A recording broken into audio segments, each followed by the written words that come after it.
Prie virtualios mokymosi aplinkos Eduka klasė rekomenduojame jungtis naudojant Google Chrome naršyklę. Įrašykite savo elektroninio pašto adresą, slaptažodį. Prisijungę prie sistemos pateksite į mano grupes. Kiekviena jūsų sukurta grupė tai klasė, kurią mokote.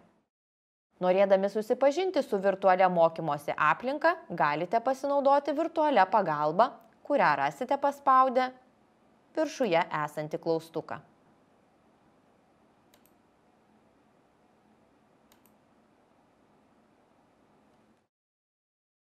Norėdami sukurti grupę, spauskite Kurti grupę.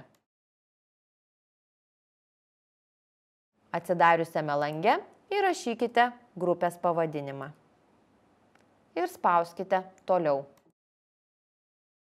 Šiame lange galite pasirinkti vadovėlių rinkinį, pagal kurį vesite pamokas.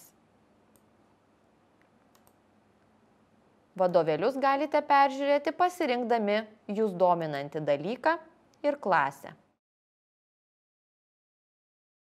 Pasirinkite norimą vadovėlį, galite peržiūrėti vadovėlio temas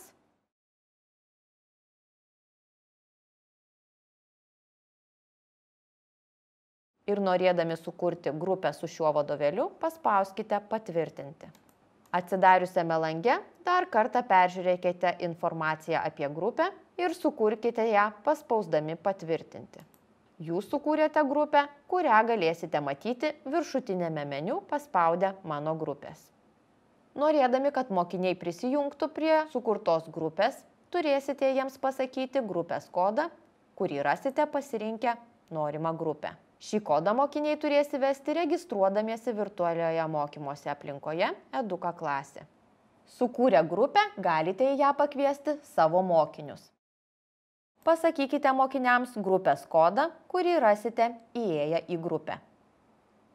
Norėdami prisijungti prie jūsų sukurtos grupės, mokiniai turi užsiregistruoti Eduka klasėje. Registracijos lange mokinys turi pasirinkti, kad registruojasi kaip mokinys. Įrašyti savo vardą, pavardę, elektroninio pašto adresą, sugalvoti slaptažodį, pasirinkti mokyklą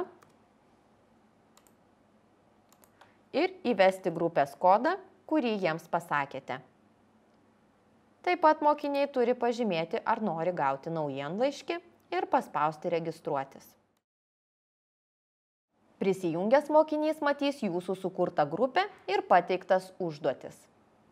Įėjęs į pasirinktą grupę, mokinys galės atlikti paskirtas užduotis, peržiūrėti pamokos medžiagą ir užduočių vertinimus.